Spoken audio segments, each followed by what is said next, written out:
Olá, meu nome é Silvio e o tema da aula de hoje será Biologia do Tecido Nervoso.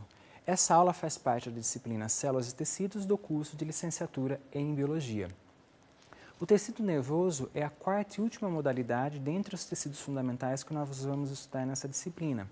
Ele é responsável por receber informação dos meios interno e externo e processá-los, a fim do quê? De efetuar uma ação apropriada, permitindo uma interação e uma integração com o meio. Isso que é uma característica muito importante dos animais. Pois bem, se você tem um estímulo como esse, um animal perigoso, você tem uma resposta, você vai correr. O que está acontecendo? Você, por meio de sua visão, você dispara um potencial de ação da periferia do sistema nervoso para o sistema nervoso central, que vai ser capaz de processar e transmitir essas informações e dar um início a um tipo de resposta, nesse caso, a fuga. O que vai acontecer como resposta? A divisão motora conduz um potencial de ação para a periferia, conduzida tanto para o sistema nervoso somático quanto para o sistema nervoso autônomo.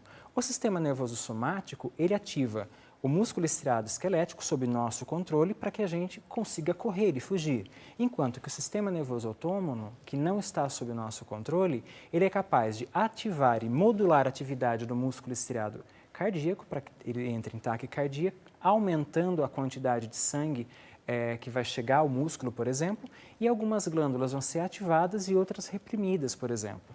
E com isso nós observamos uma diferença anatômica e funcional entre o sistema nervoso periférico e o sistema nervoso central. Então, quais são as estruturas que estão presentes no tecido nervoso que justificam essa integração de função? Anatomicamente, o sistema nervoso ele é dividido em encéfalo e medula, constituindo o sistema nervoso central, e gânglios, fibras nervosas e terminações nervosas, constituindo o sistema nervoso periférico. Histologicamente, ambos os sistemas, tanto o central quanto o periférico, ele é composto por neurônios e células da glia. Contudo, no sistema nervoso central, as células da glia encontradas são os astrócitos, os oligodendrócitos, a micróglia e as células ependimárias.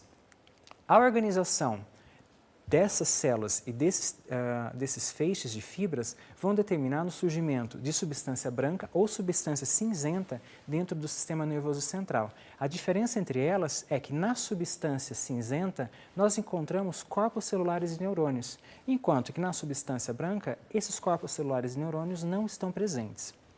Já no sistema nervoso periférico, também nós temos neurônios e células da glia, contudo, células da glia distintas. Aqui nós temos a presença das células de Schwann e as células satélites. Então, o objetivo da aula de hoje é compreender a organização dos neurônios e das células da glia, tanto no sistema nervoso central quanto no sistema nervoso periférico. O neurônio, ele apresenta uma grande capacidade de excitabilidade, ou seja, ele consegue receber estímulos do meio, ele consegue conduzir até seu centro trófico, a partir disso ele vai processar essas informações e vai ser capaz de transmitir um somatório resultado desse processamento para seus efetores. Com isso ele tem uma interação total entre outros neurônios e as células da glia que servem como suporte para a sua função neuronal. É importante dizer que cada um dos mais de 100 bilhões de neurônios do sistema nervoso humano tem uma função sutilmente diversa daquela do seu vizinho. O corpo celular do neurônio, ou também chamado pericário, ele contém um núcleo muito grande, característico, ele é esférico ou tem um formato piriforme, dependendo da morfologia que esse neurônio tenha. Ele tem uma cromatina frouxa, um nucleolo muito evidente e ligeiramente deslocado para a periferia. O citoplasma do corpo celular, ele apresenta grandes quantidades de retículo endoplasmático granular, que vão formar os corpúsculos de Nis, o complexo de Golgi, mitocôndrias, retículo endoplasmático liso e lisossomos, por exemplo, e um conjunto de filamentos de citoesqueleto, formando os neurofilamentos e microtúbulos, que vão ser necessários tanto para dar estabilidade e forma para o neurônio, quanto para conduzir essas microvesículas contendo os neurotransmissores até os locais adequados. Aqui eu mostro para vocês algumas fotomicrografias do corpo celular. Observem na seta vermelha sempre um nucleolo evidente e a presença dos corpos de Nis na seta amarela, são esses corpos mais basófilos. Em seguida, nós vamos estudar os dendritos. Os dendritos, eles são aqueles prolongamentos muito delgados dos neurônios, que eles aumentam sempre a superfície celular de contato desses neurônios com outras células vizinhas. É uma região de contatos entre os neurônios e as células vizinhas, principalmente nas células sensoriais.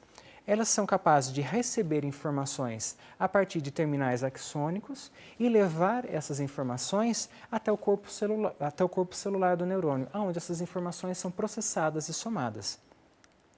O axônio, por sua vez, é um único prolongamento, ele é muito longo, ele tem sua base formada no cone de implantação, que tem uma carência de organelas, apresenta neurofilamentos e microtúbulos, e é pelo axônio que ocorre a transmissão do impulso nervoso. Observe também que é pelo axônio que as vesículas que são produzidas de neurotransmissores aqui no corpo celular são levadas até os terminais e a reciclagem dessas membranas e dessas vesículas também acontecem por meio do axônio. São aqueles processos de transporte anterógrado e retrógrado.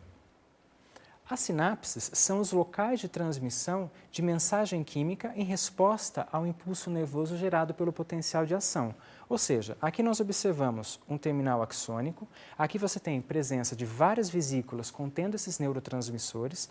Uma vez que o potencial de ação chegue e despolarize a membrana desse terminal axônico, isso é uma sinalização para essas vesículas se fundirem com a membrana da fenda sináptica, vão liberar esses neurotransmissores na fenda sináptica e o dendrito vai possuir receptores que são capazes de se ligar a esses neurotransmissores e essa membrana vai ser despolarizada, dando sequência a um outro potencial de ação para a célula para o neurônio vizinho. Essas sinapses elas podem acontecer de diversa natureza. Elas podem rotineiramente ser do tipo axodendrítica, ou axossomática, ou ainda axoaxônica. Contudo, engana-se quem pensa que o tecido nervoso ele é majoritariamente formado pelos neurônios, muito pelo contrário. Existem em número muito mais quantidade de células da glia do que neurônios, por exemplo. Então, existe uma estimativa de que para cada um neurônio você tenha mais de 10 células da glia presente. As células da glia, elas servem como um suporte de microambiente ao tecido nervoso e elas apresentam capacidade de regeneração. É importante dizer que, além disso, as células da glia, elas não são capazes de transmitir o impulso nervoso. E agora nós vamos estudar as diferenças das células da glia entre o sistema nervoso central e o sistema nervoso periférico. Os astrócitos, eles são encontrados no sistema nervoso central e eles são células com longos prolongamentos. Esses prolongamentos, eles vão formando pés vasculares que eles atapetam todos os vasos que adentram o tecido nervoso e atapetam a camada de tecido conjuntivo que faz o revestimento externo desse tecido nervoso, fazendo com que nenhum neurônio toca nem vasos e nem essas membranas de tecido conjuntivo. Ou seja, todas as substâncias ou neurotransmissores que têm que ser passadas dos vasos até os neurônios passam pelo astrócito. Logo, o astrócito ele tem uma importante função como suporte trófico aos neurônios. Além disso, eles vão produzir neurotrofinas, ou seja, são moléculas capazes de manter os neurônios vivos. Além disso, eles são responsáveis pela captação dos neurotransmissores e eles formam um tecido cicatricial. Quando você tem uma injúria no tecido nervoso, o neurônio, eventualmente, ele não é capaz de se dividir, esse local é preenchido por astrócito. Assim, os astrócitos, eles desempenham funções muito importantes, tróficas e de nutrição, essenciais para os neurônios. E esses prolongamentos podem ser analisados a partir de colorações especiais. Além disso, os astrócitos, eles vão fazer parte também da barreira hematoencefálica. A barreira hematoencefálica ela é um controle fisiológico muito importante de substâncias que chegam ao tecido nervoso. Ou seja, qualquer substância ou mesmo molécula tem que passar pela barreira hematoencefálica para chegar ao neurônio, por exemplo. Isso garante uma seletividade muito grande. Contudo, alguns fármacos, para eles chegarem ao sistema nervoso, você tem que desenhá-los de uma forma que eles sejam difusíveis por meio dessa membrana, mas, por outro lado, algumas doenças, como o vírus da raiva, são capazes de burlar esse mecanismo de defesa. Mas a barreira hematoencefálica, como que ela é formada? A barreira hematoencefálica é formada, pelos pés vasculares dos astrócitos, ao redor de um vaso sanguíneo, como nós observamos aqui, nós temos a presença de junções de oclusão fortes entre um endotélio vascular, fazendo com que toda molécula que esteja dentro do vaso sanguíneo, ela tenha que passar pelo endotélio até chegar ao astrócito, por exemplo. Outra célula da glia do sistema nervoso central é o ligodendrócito. O ligodendrócito ele é capaz de emitir várias projeções do seu citoplasma e cada uma dessas projeções elas podem se envolver nos axônios, formando fibras de mielina. Aqui nós temos um exemplo de um astrócito e como que se dá o envolvimento desse axônio para formar a fibra de mielina. E aqui um exemplo de uma marcação na qual nós detectamos esses prolongamentos. A microglia é uma outra célula da glia, também presente no sistema nervoso central, e ela faz parte do sistema fagocitário mononuclear, que é responsável por o quê? Por garantir a defesa e o clearance, a limpeza, quando você tem um processo inflamatório instaurado. É uma das menores células que nós encontramos nas células da glia dentro do sistema nervoso central. As células ependimárias, por sua vez, o último tipo de célula da glia que nós vamos ver no sistema nervoso central, ela apresenta uma morfologia desde pavimentosa, como aqui na pavimentosa cúbica, desde que nós observamos aqui no plexo coroide, ou ela apresenta uma morfologia mais cilíndrica, como nós observamos aqui no canal central da medula. Essas células ependimárias elas eram conhecidas pura e simplesmente pelo seu transporte de água e íons para a formação do líquido cefalorraquidiano, que é aquele líquido que banha as cavidades de ventrículos e do canal medular dentro do sistema nervoso central. Contudo, hoje recentes estudos trazem a sua importante função como pluripotente, sendo capaz de gerar outras células neurais, capazes também de realizar detoxificação, proteção e suporte trófico e metabólito ao tecido nervoso. O sistema nervoso central ele está envolvido por camadas de tecido conjuntivo e essas camadas de tecido conjuntivo se organizam em meninges. Nós podemos reconhecer a camada de tecido conjuntivo mais externa, com tecido conjuntivo denso, como aracnoide, como representado ali naquele esquema. Como a dura mater, desculpa. A aracnoide é a segunda camada de tecido conjuntivo, é uma camada frouxa, que é capaz de emitir trabéculas, nas quais passam vasos e ainda o líquido cefalorraquidiano. Nesse local é muito importante a presença desse líquido para formar um colchão hidrostático ao delicado tecido nervoso. E a última camada, a mais interna, em íntimo contato com o tecido nervoso, é a pia mater, uma delgada camada de tecido conjuntivo frouxo que acompanha todos os vasos até a entrada e o encontro com os pés vasculares dos astrócitos. Agora, no sistema nervoso periférico, nós não temos o ligodendrócito como célula responsável pela mielinização dos axônios. Aqui nós temos as células de Schwann.